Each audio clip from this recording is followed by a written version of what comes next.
Entre a Terra e o Céu, capítulo 33, aprendizado. No nosso último encontro, nós vimos o desencarne de Júlio, auxiliado pelo enfermeiro Mário Silva, que esteve até a casa dos familiares e ali, infelizmente, Júlio desencarnou. Mas, felizmente, cumpriu a missão ao qual ele veio destinado e ele necessitava. Então, nós precisamos ter um olhar. Ainda que os pais permaneceram aqui em sofrimento, como foi o caso de Zulmira e Amaro, Júlio resgatou, né? Ou pelo menos veio com a missão de viver um período curto, mas estava dentro do projeto reencarnatório dele, que era o melhor para ele naquele momento. E aí nós entendemos mais uma vez que nós precisamos respeitar o projeto reencarnatório de cada um. Nós sabemos que o projeto reencarnatório, ora, vai bater com aquilo que nós viemos buscar. Ora, nós vamos desvencilhar dele, né? E aí nós precisamos reencontrar o caminho.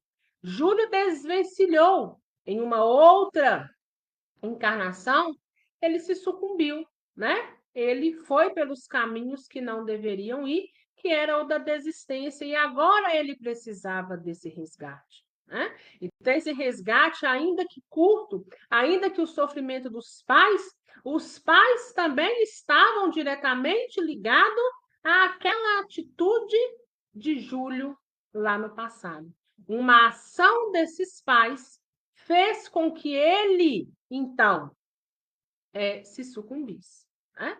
Nós não estamos dizendo aqui que todos os casos de crianças que desencarnam têm esse mesmo desenrolar de Zulmira, Armando e Júlio. Né? Porque cada caso é um caso, cada um tem a sua caminhada de uma maneira diferente. A minha caminhada não é igual a de nenhum de vocês, assim como a de vocês também se difere das demais.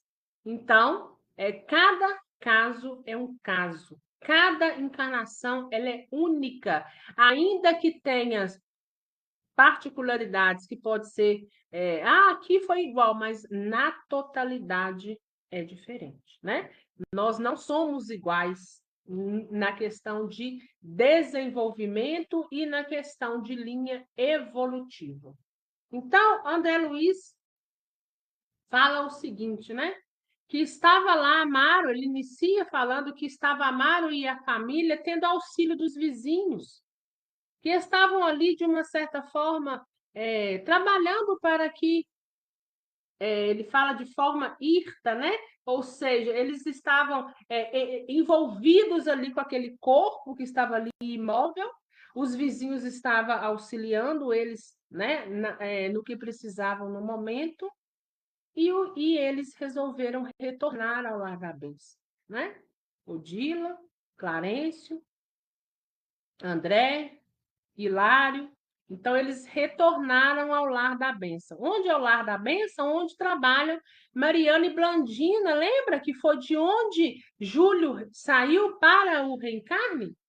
Então, Júlio desencarnou, foi desligado do corpo e Odila o levou de volta ao Lar da Bênção, enquanto os pais faziam, né, tratavam ali do corpo que já estava inerte e corpo físico morto. Mas Júlio continuava a jornada. Só que André Luiz nos fala que ele notou que Júlio estava ali no colo de Odila diferente. Ele não era aquele Júlio de quando veio para reencarnar. Lembra que o Júlio ficava o tempo todo resmungando, né? O tempo todo ali sentindo dores na fenda glótica? Agora que ele desencarnou, André Luiz o via com o semblante mais calmo, mais sereno, como nunca o tinha visto, né? E aí, enquanto as irmãs estavam lá conversando sobre o desencarne de Júlio, Mariana, Blandina e Odila, André Luiz pergunta a Clarencio, né? Que o porquê, né, dessa serenidade. né, que agora encontrava o pequeno. Se a encarnação dele, veja bem, ele estava quase completando um aninho, né? E retornou, mas retornou agora sereno. E Clarencio fala para André Luiz o seguinte: Júlio reajustou-se para a continuação regular da luta evolutiva que lhe compete. O renascimento malogrado não teve para ele tão somente a significação expiatória necessária ao espírito que deserta do aprendizado, mas também o efeito de remédio curativo. Então, ele está dizendo para André: olha, ele não veio só expiar. Lembra? Um ato negativo nosso é necessário arrepender, reparar e expiar. Ele não veio somente expiar, experimentar, né? Aquela, aquela dor que ele tinha, né? O que ele passou, né? Aqueles incômodos que ele tinha na fenda glótica.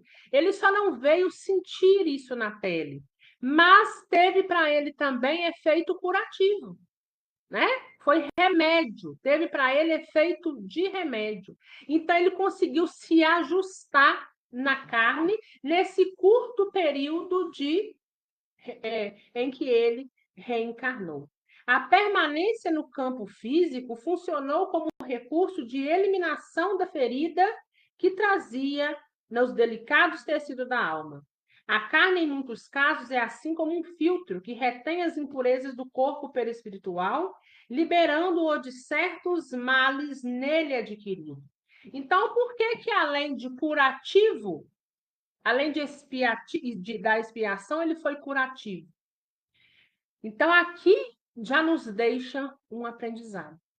Aquilo que nós cometemos, vamos dizer assim, na carne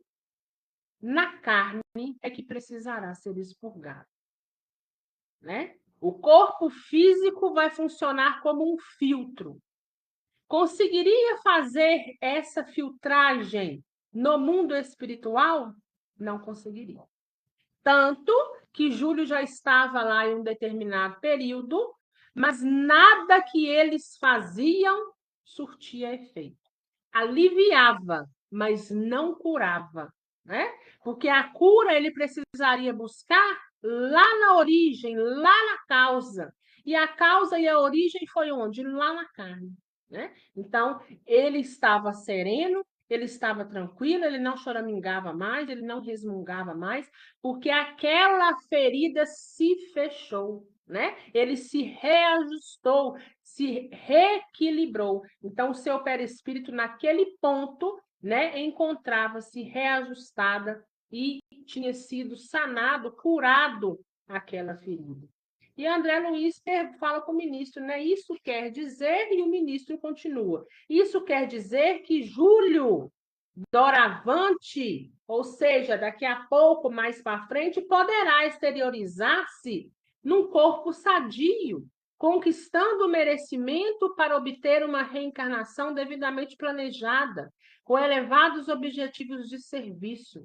Terá por alguns meses conosco desenvolvimento natural, regressando à Terra em elogiáveis condições de harmonia consigo mesmo. Então, olha lá, o que Clarence está dizendo para André Luiz? Como ele se reajustou, a próxima encarnação dele agora, ele habitará um corpo sadio. Porque os resquícios que ele precisava sanar em detrimento desse mal feito, foi sanado.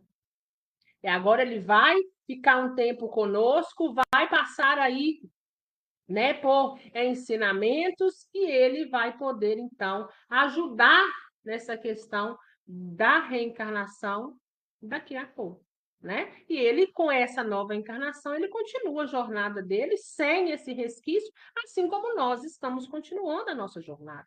Nossa jornada não termina, não se finda, né? E André pergunta, mas voltará sim em tão pouco tempo, né? E André pergunta admirado, porque quando Clarencio fala, olha, ele vai voltar, né? Agora ele já pode voltar num corpo sadio. E André pergunta, nossa, mas em tão pouco tempo, né? E André fica até surpreso. E Clarencio responde, esperamos que assim seja. deve atender ao crescimento de qualidades nobres para a vida eterna, que somente o retorno à escola da carne poderá facilitar. Além disso, precisa conviver com Amaro, Zumira e Silva, de maneira a confraternizar-se realmente com eles, segundo o amor puro que o Cristo nos ensinou. Então, ele nos dá mais um ensinamento e mais uma deixa aqui nas entrelinhas. Lá no passado, no início dos nossos estudos aqui, eu sempre falava para vocês, e você, quem está aqui vai lembrar, quanto mais novo, mais próximo do mundo espiritual nós estamos. Quanto mais nós vamos envelhecendo na Terra, ou vamos, né, cada ano, né, como se diz, colhendo aí uma rosa no nosso jardim, nós estamos mais próximos da matéria, né? Então, Júlio desencarnou muito novo, com menos de 1 ano de idade. Então, Clarice está dizendo, olha, eu espero que assim seja, eu espero que ele volte logo. Então, ele já nos ensinou que a regra é, a reencarnação se dá de imediato? Não. Mas existem exceções. E nesses casos, é uma delas. Pequenos, curtos espaços na Terra, é mais fácil o retorno, né? É mais rápido o retorno, que é o caso dessa criança. Então, muito próximo do mundo espiritual ainda, ele acabou de sair de lá, né? Então, o que ele está buscando,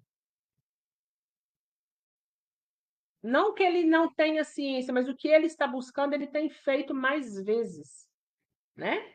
Então, as idas e vindas dele estão num lapso temporal mais curto. Então, os retornos tendem a ser mais rápidos.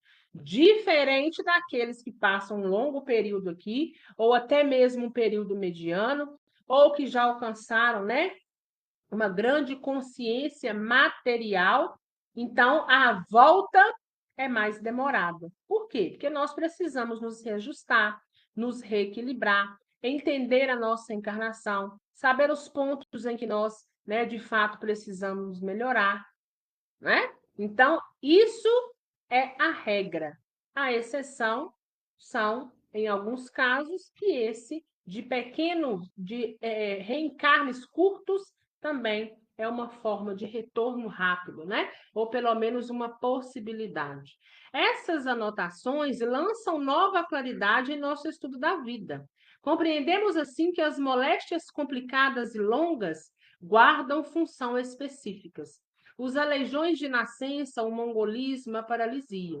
Sim, confirmou o orientador. Por vezes é tão grande a incursão da alma nas regiões de desequilíbrio que mais extensa se faz para ela a viagem de volta à normalidade.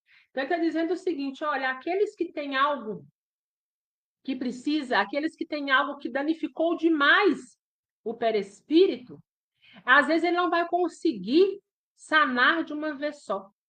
Mas eles vão ter que vir pequenas vezes, cada hora colhendo um pouquinho até se reestruturar completamente. Ele fala, né?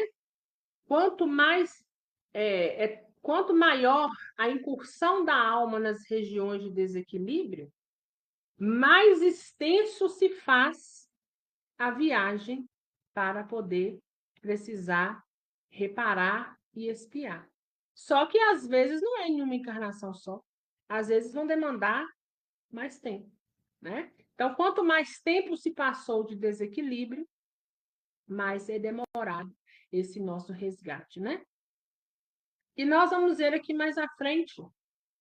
Será que Júlio, lá atrás, quando ele se sucumbiu, desistiu, será que ele passou por um longo período em desequilíbrio?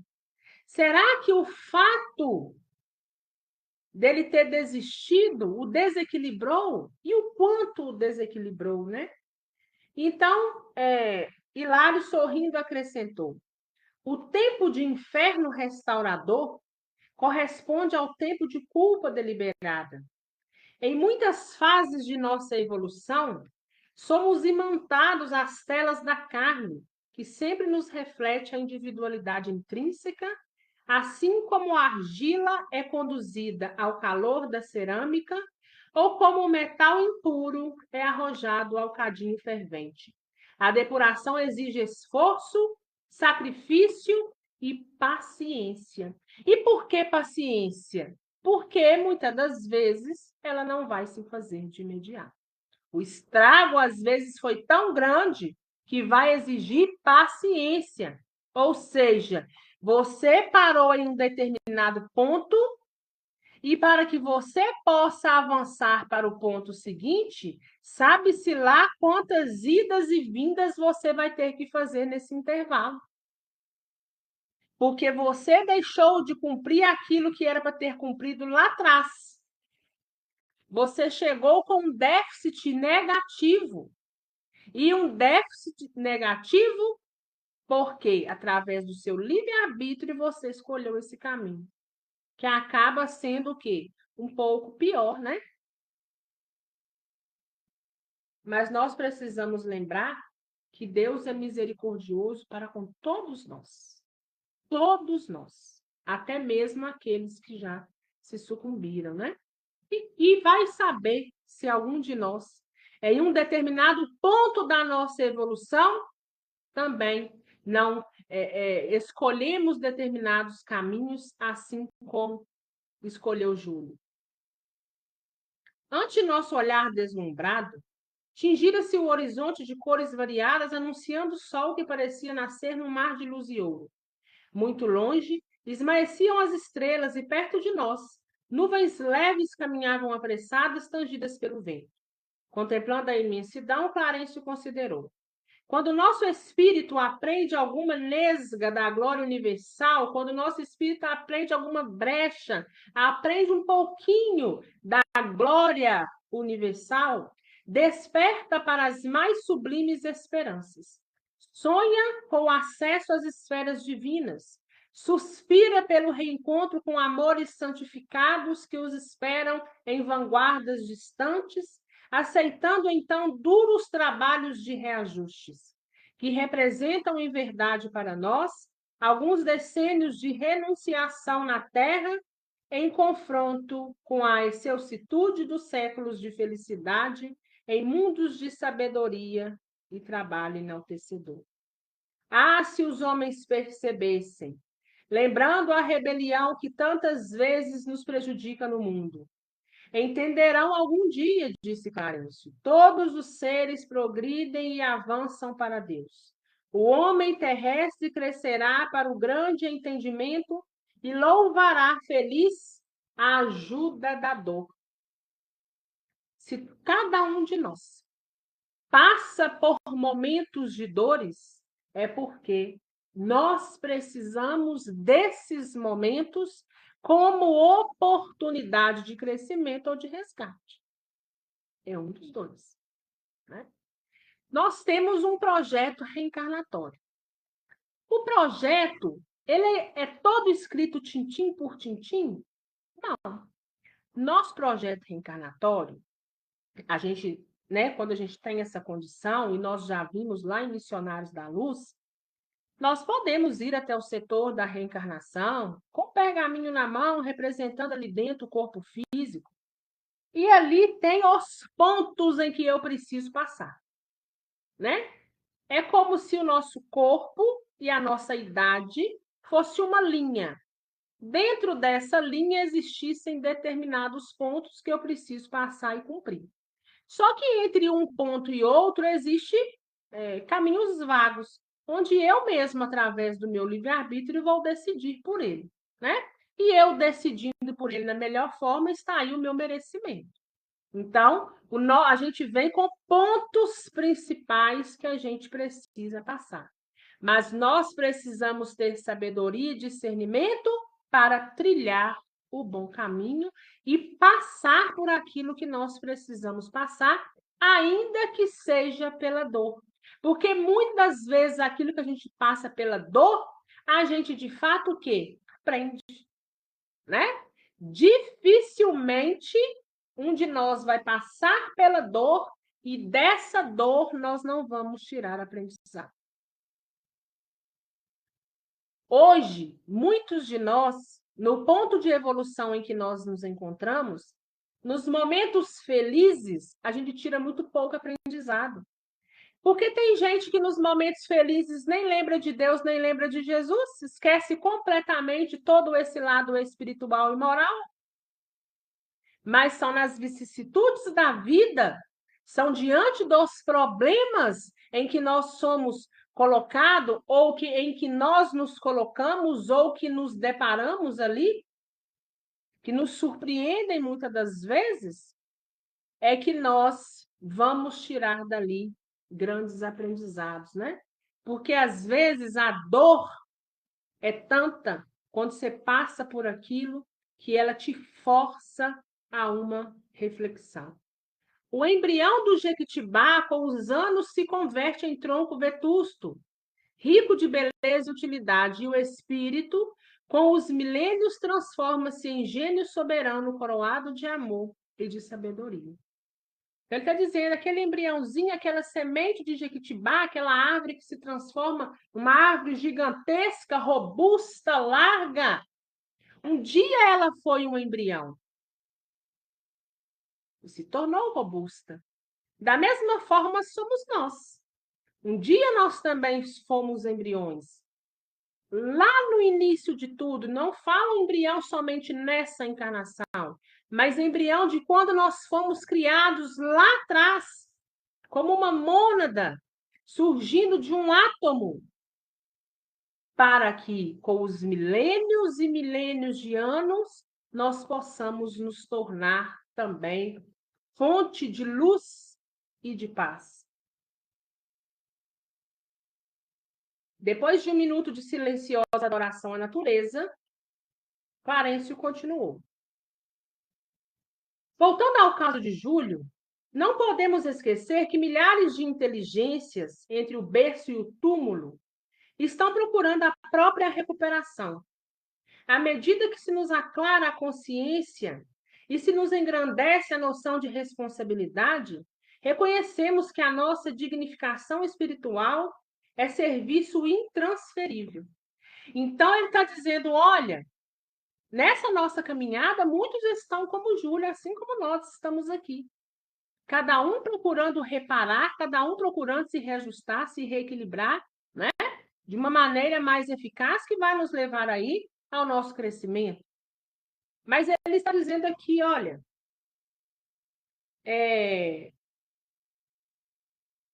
que à medida que a nossa consciência, né, vai se aclarando, que nós vamos tendo aí discernimento, nós vamos entendendo que o nosso crescimento depende de quem? De nós mesmos. E por isso, dependendo de nós mesmos, quando a gente cresce, ele é intransferível. Então, depende de cada um de nós o nosso crescimento. Depende de cada um buscar o seu caminho. E quando nós nos elevamos e conseguimos, de fato, dar um passo, aprendeu, reparou, é intransferível. Devemos a nós mesmos quanto nos sucede em matéria de bem ou de mal.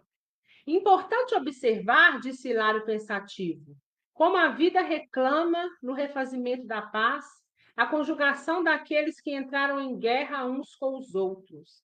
Então, Hilário está dizendo, né? Que a vida reclama, ou seja, a vida exige que você esteja em paz com aquele um dia se instaurou o mal. Se um dia você esteve indiferente com alguém ou ali surgiu uma inimizade, a vida vai exigir de vocês, né, que são duas partes, a reconciliação, a paz, para que nós possamos avançar. Lembra? Para a gente chegar na classe dos espíritos puros, nós precisamos tirar de nós o máximo do máximo, ou seja, nós precisamos nos limpar por completo. Nada de negativo pode estar em nós, nem em relação a nós, nem em relação ao outro.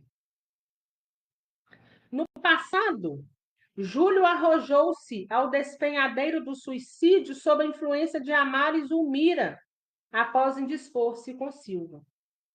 E agora, completou Clarencio, reabilita-se com o auxílio de Zulmira e Amaro, de modo a reharmonizar-se com o enfermeiro. É natural que seja assim. Então, lá no passado, Júlio se desajustou por uma situação criada por Amaro e Zulmira, né? Então, o que aconteceu? Júlio, quando viu que Zulmira tinha se envolvido com Amaro, Zulmira estando aí com ele, sendo a companheira dele, ele não suportou e se suicidou. Então, o ato deles, de Zulmira e de Amaro, eles precisam agora ajudar com que Júlio se reajustem. Porque Júlio, por mais que ele teve o livre-arbítrio, isso aconteceu devido a quê? Uma negligência e uma imprudência do outro que o levou, Júlio, a determinados caminhos.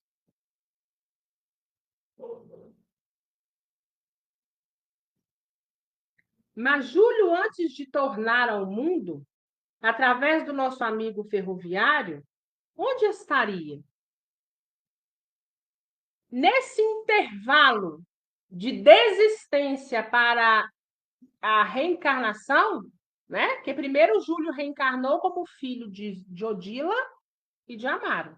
Agora ele voltou de novo. Mas e naquele período que ele desistiu antes do primeiro reencarno, antes lá do acontecimento do afogamento? Olha o que Clarencio fala. Depois de haver eliminado o próprio corpo, satisfazendo a simples capricho pessoal, sofreu por muitos anos as tristes consequências do ato deliberado, amargando nos círculos vizinhos da Terra as torturas do envenenamento a se lhe repetirem no campo mental. A morte prematura, quando traduz em disciplina diante das leis infinitamente compassivas que nos governam, constrange o espírito que a provoca a dilatada purgação na paisagem espiritual.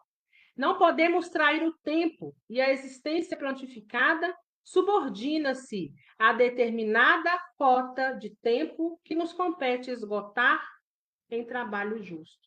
Então, ele nos fala, olha, Júlio, quando ele desistiu, ele ficou perambulando pelas zonas negativas e nós vamos ver mais à frente com o pensamento vidrado naqueles que, de uma certa forma, ajudou na desistência, que é Zulmira e Amaro, né? Então, nós sabemos que existe essa possibilidade, e quando a gente sabe que um ente nosso que desencarnou pelo suicídio está socorrido e amparado, nós precisamos dar ainda mais valor e glórias a Deus do que quando é uma pessoa que desencarnou pelos meios naturais ou porque foi chegada a hora, né? Então, a espiritualidade está trabalhando. Embora existam esses que ficam ali por um tempo, não, mas está cheio de bicho aqui hoje, que fica ali por um tempo, o que acontece? Eles, uma hora, né, vão ser, sim, resgatados, ainda que tendo neles essa necessidade grande de trabalhar em prol do próprio reequilíbrio, que foi o caso de Júlio. Então, vamos seguindo para a gente entender. Quando esses recursos não são suficientemente aproveitados, arcamos com tremendos desequilíbrios na organização Vamos de novo, né?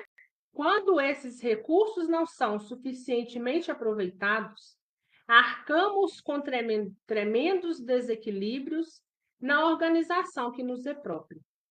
Sofreria, porém, a sós? Nem sempre, informou o instrutor.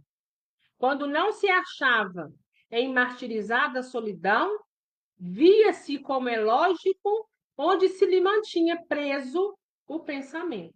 Então, André está perguntando, esses períodos dele de sofrimento, ele sofria sozinho por aí? E Clarencio fala, olha, nem sempre. Quando ele não estava ali se martirizando pelo envenenamento, ele estava com o pensamento, com a mente ligado diretamente a Amaro e Zulmira, a que ajudou a dar causa. Diante da curiosidade, o ministro acrescentou: os pensamentos dele se alimentavam na atmosfera psíquica de Zulmira, Amaro e Silva, que lhe serviam de pontos básicos ao ódio. Ensinava Jesus que o homem terá o seu tesouro onde guarda o coração. E, efetivamente, todos nós imantamos em espírito as pessoas, lugares e objetos aos quais se ligam os nossos sentimentos. Então, ele estava ali alimentando a raiva, o ódio, através da energia com Zulmira, com Mário Silva, com Amaro. E ele vem trazendo uma fala de Jesus, né? Onde Jesus nos disse que o homem terá o tesouro onde guarda o coração. Ou nós estamos ligados a alguém pelo amor ou pela dor. E esse caso de Júlio, quando ele se viu naquela condição, quando ele se viu que ele se sucumbiu, que ele também tem a sua parcela de culpa, mas a raiva que ele alimentava daqueles dois, daqueles três, né? Ele ficava ali naquela atmosfera deles, né? Sugando, destilando ódio, destilando raiva. Então, ora ele ficava com o pensamento no momento em que se envenenou, ora ele tinha o pensamento voltado para aqueles que o ajudou a dar causa. Mas Júlio estava em contato com ele nas esferas espirituais ou nas experiências do mundo físico? Partilhavam-lhes a vida simplesmente, e a vida em qualquer setor de luta é invariável. Entretanto, o detestar Amaro mais profundamente pesava com mais intensidade sobre ele.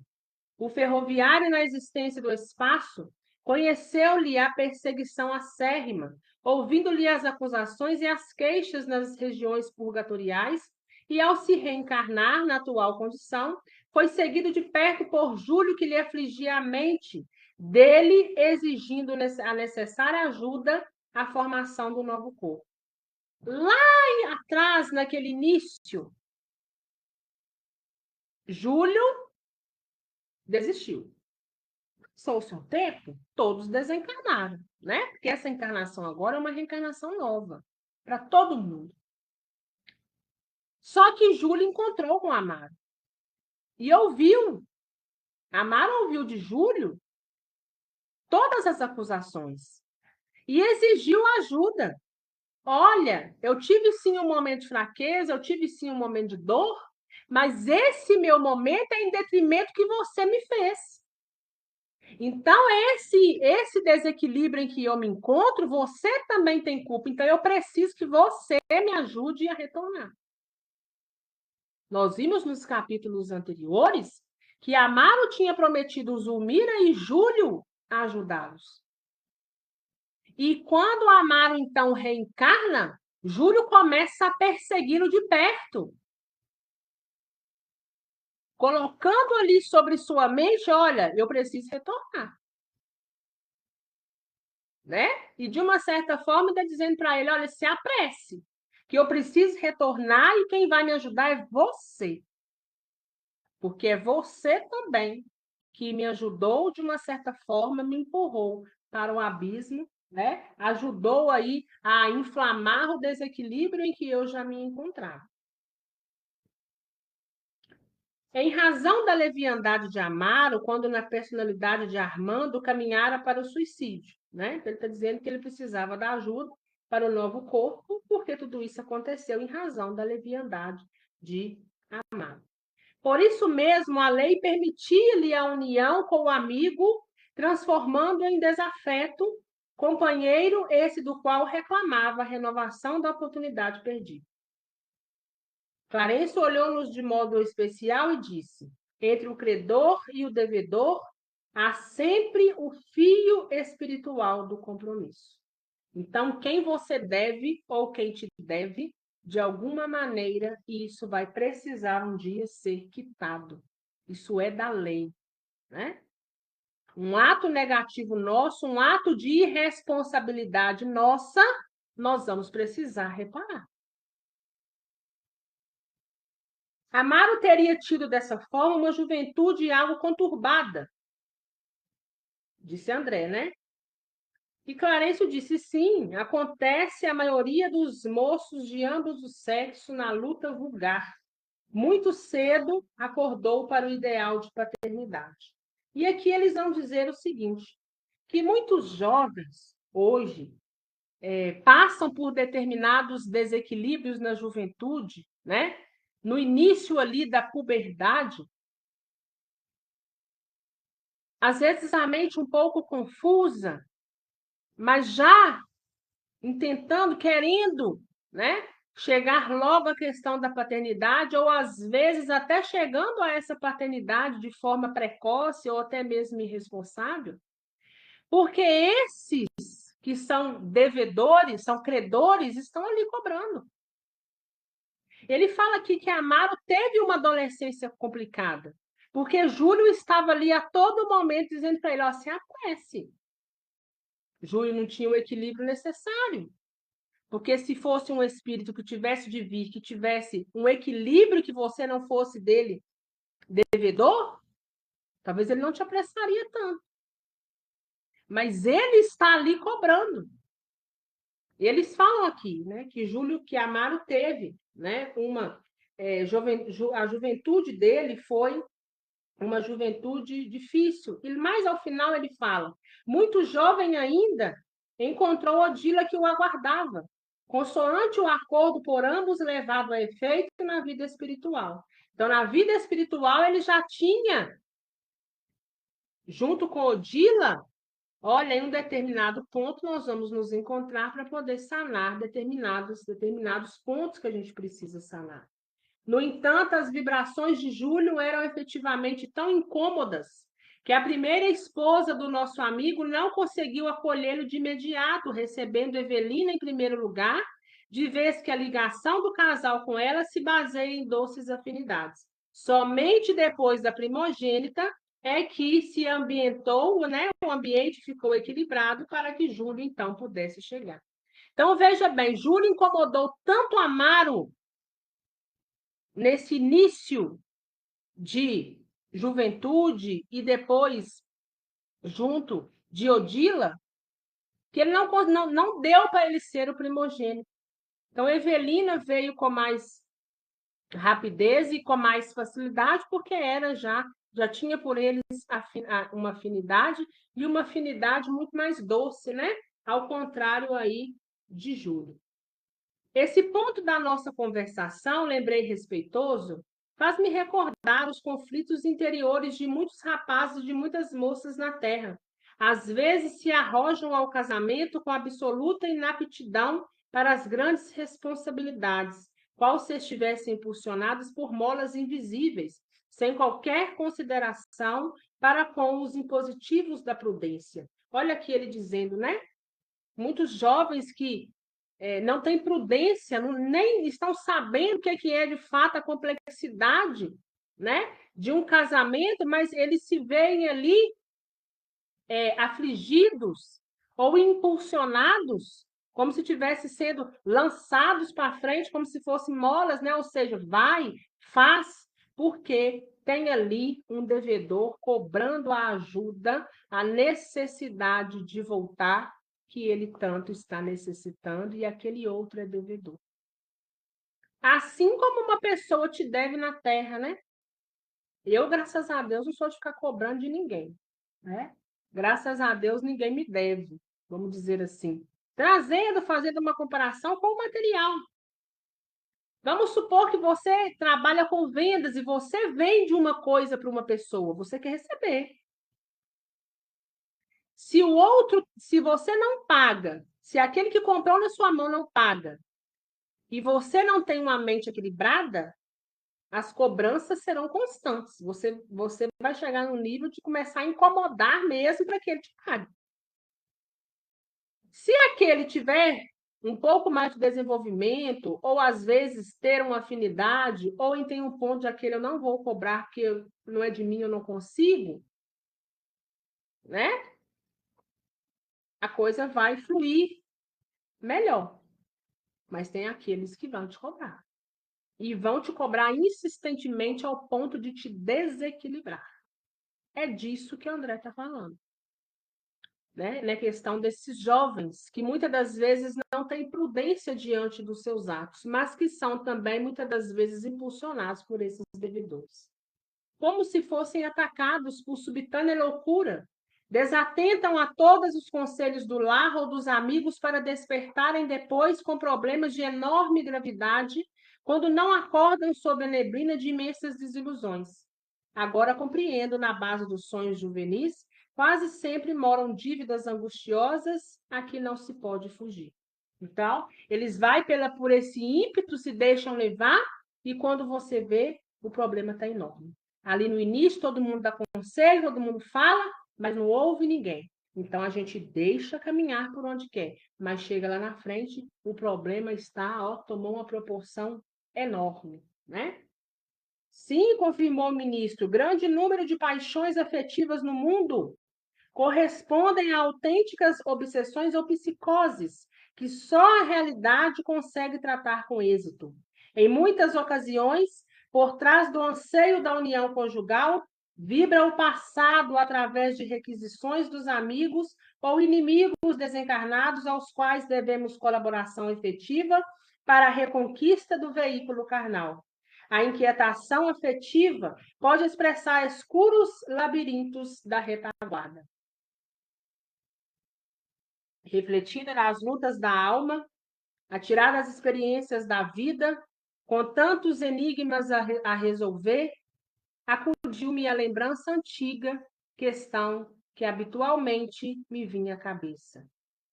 Aí André Luiz está dizendo, né? Diante de tantas coisas que eu ouvi aqui agora, diante das pessoas que são tentadas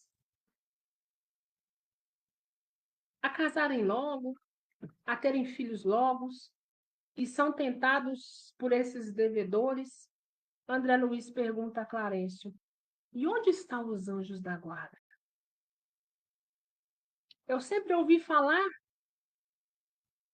que existem anjos que estão ali interessados em ajudar.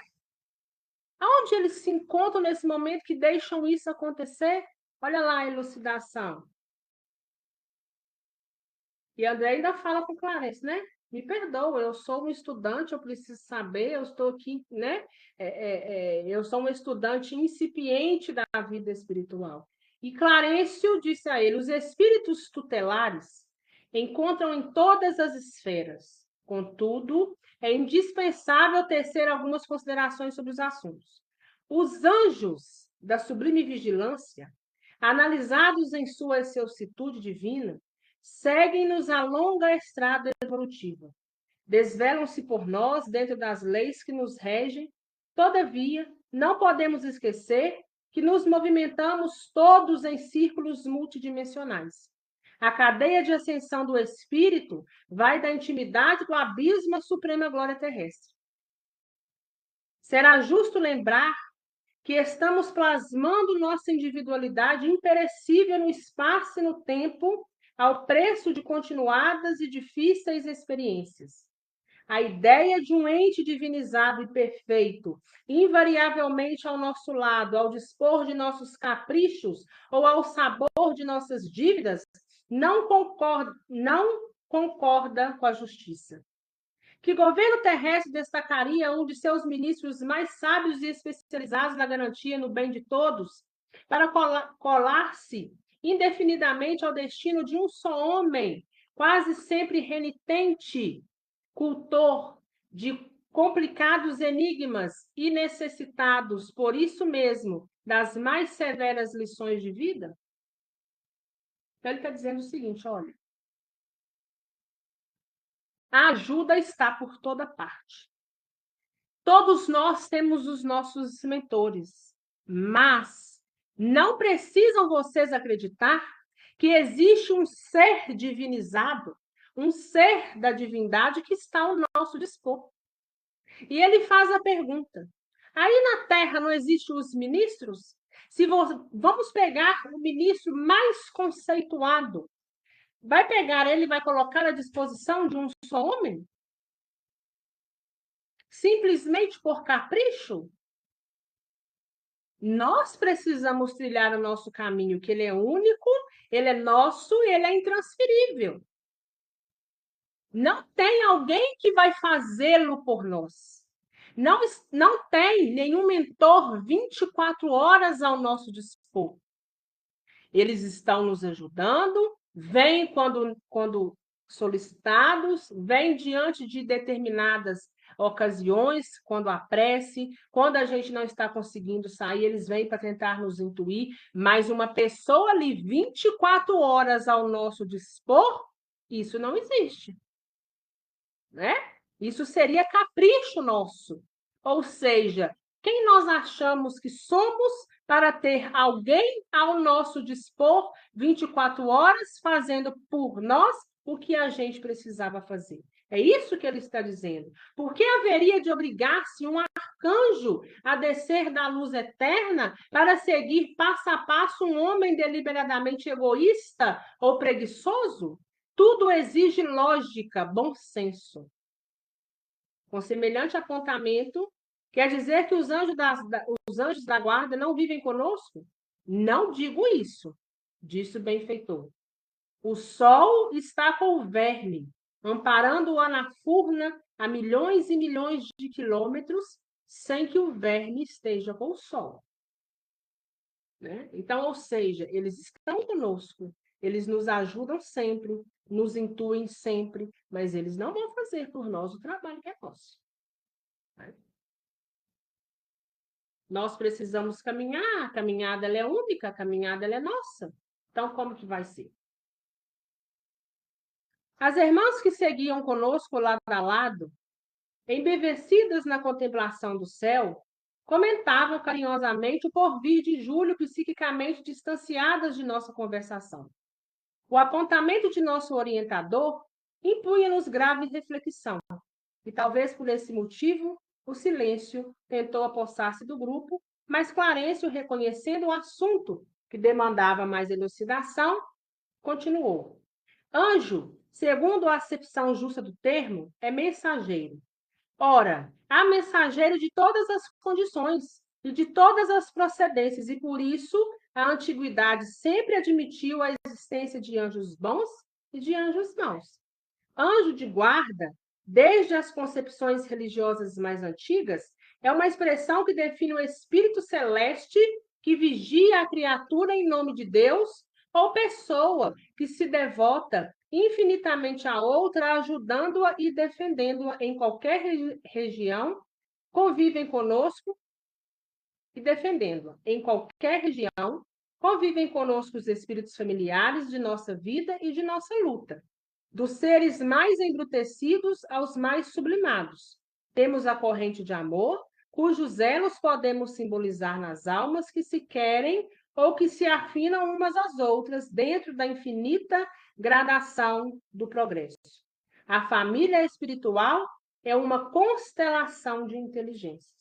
Então, ele está dizendo o seguinte, que essa ideia, né, de que um anjo é uma pessoa que está ali devota a nós, ela não existe. Mas que existe aqueles que são afins a nós. Aqueles que nós temos amor por eles em algum momento, de algum ponto da nossa evolução, de alguma encarnação. Então, os nossos entes também estão próximos de nós, porém no mundo espiritual. Se assim puderem, eles vão nos ajudar. Se eles não puderem, tem aqueles outros que são afins a nós e que podem também nos ajudar, que é essa espiritualidade amiga que trabalha. Mas eles também não vão fazer por nós aquilo que nós precisamos fazer. Se o esforço precisa ser maior, se o trabalho precisa continuar, ou se a hora ainda não é chegada, eles esperam que nós continuemos traçando o nosso caminho até chegar ao ponto em que falam, agora é a hora de ser ajudado, contemplado, intuído, né? Mas nós precisamos seguir o nosso caminho. E ele está falando mais adiante, né, que esse espírito de devoção, ele se encaixa e ele é muito peculiar das mães. O espírito maternal é uma espécie de anjo ou mensageiro, embora muitas vezes circunscrita ao cárcere de ferro e o egoísmo nas custódias dos filhos, além das mães, cujo amor padece muitas deficiências quando confrontado com os princípios essenciais da fraternidade e da justiça, temos afetos e simpatias dos mais envolventes, capazes dos mais altos sacrifícios por nós, não obstante condicionados a objetivo por vezes egoísticos. Não podemos esquecer, porém, que o admirável altruísmo de amanhã começa na afetividade estreita de hoje. Então, veja bem, né? Mais uma vez o Evangelho, entre a terra e o céu, dizendo para nós, né? Aquilo que o Evangelho nos diz tantas vezes. O amor de mãe se aproxima muito do amor de Jesus, do amor de Deus. Né? Então, além das mães que têm por nós um amor imenso, que é capaz de fazer por nós aquilo até que ela não pode, porque mãe é assim, né? Mãe não dá o que ela pode, mãe dá o que ela não pode, porque ela se desdobra para ajudar o filho. Da mesma forma, tem outros espíritos que são por nós muito afins, mas essa afinidade precisa ser construída. Então, aqueles que têm por nós devotamento hoje, foi construído um dia. Então, que nós hoje possamos também criar esse devotamento, essa afinidade, para que lá na frente nós possamos ajudar ou ser ajudados. Vamos avançando, né, gente? Eu vou pulando algumas coisas que puder pular, tá? E ele dizendo também que a orfandade não existe. Quando ele fala que a orfandade não existe, ele está dizendo que, Clarence está dizendo que nenhum de nós está sozinho. Nós estamos sendo ajudados de alguma forma, de alguma razão. O sol que aí se encontra, que nos escalda, é necessário, é ajuda. O rio é ajuda, porque nós precisamos da água. As nascentes, principalmente. O mar tem seu papel grandioso, embora a ciência ainda desconhece muita coisa sobre o mar é primordial para a nossa existência. As plantas que crescem, muitas das vezes, nós homens vamos lá e acabamos com tudo, nós precisamos dela. Os bichos, os animais que estão aí, também nos ensinam a viver. Então, a ajuda, ela se faz constante. Mas, na grande maioria das vezes, nós somos tão egoístas que nós queremos que façam para nós, que seja do nosso jeito, da nossa forma, né? Sem olhar que nós ainda estamos numa imperfeição muito grande e nem aqueles que são perfeitos, né, estão exigindo como a gente exige. Então, vamos adiantando. Chegávamos ao lar da bênção e os esclarecimentos do instrutor representavam-se em nossa alma por inesquecível preleção, compelindo-nos a grande silêncio. Blandina, porém, veio até nós e perguntou ao orientador sensibilizado: generoso amigo, podemos estar realmente convictos de que Júlio devia desencarnar agora? Perfeitamente. A lei funcionou exata. Não há lugar para qualquer dúvida. E aqueles jatos de pensamento escuro que partiram do enfermo, como que envenenando o nosso doentinho? Se não estivéssemos junto dele, disse o ministro, teriam efetivamente abreviado a morte da criança. E ainda assim, a lei ter-se-ia cumprido. Entretanto, aqueles pensamentos escuros de Mário voltaram para ele mesmo. Emitiu-os com evidente propósito de matar, e, em razão disso, experimenta o remorso de um autêntico assassino. A grandiosa residência de Blandina, para onde nos encaminhávamos, estava agora à nossa vista. Clarencio afagou-o a bondoso e concluiu: permaneçamos convencidos, minha filha, de que em qualquer lugar e em qualquer tempo receberemos da vida de acordo com as nossas próprias obras. Então, veja lá. Assim nós encerramos o capítulo 33. Clarencio encerra dizendo o seguinte: um velho ditado e velho conhecido. Aquilo que nós desejamos ao outro retorna para nós mesmos. A ajuda, ela nós teremos, ainda que nós não vamos percebê-la. Mas Deus e Jesus e a espiritualidade amiga está trabalhando. E aquilo que precisar ser cumprido, nós teremos que cumprir. A cruz que é nossa, nós vamos ter que carregar. Aquilo que nós precisamos passar, outro não passa por nós.